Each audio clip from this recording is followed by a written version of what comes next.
Salutare, Edward HD și bine v-am găsit la primul nostru tutorial. În acest tutorial o să vă arăt cum să descărcați Bandicam.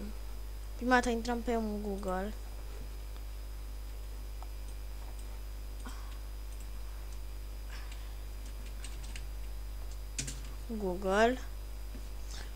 Scriem aici Bandicam Download. Dăm Bandicam Free Download.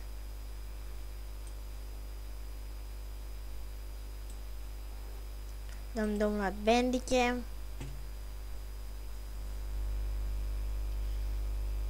Așteptăm să se descarce.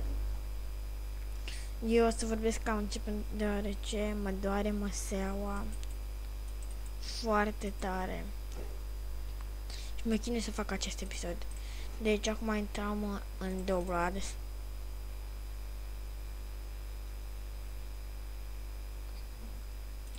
Downloads. Dăm Bandicam Setup.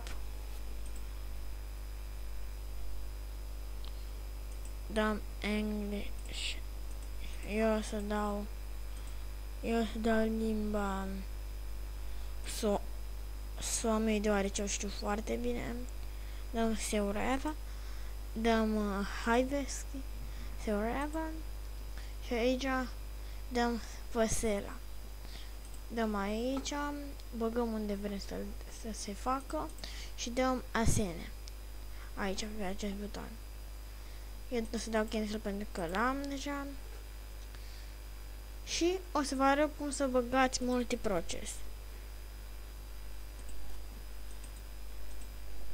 în episodul următor, pentru că acum nu o să mai pot să mai fac nimic.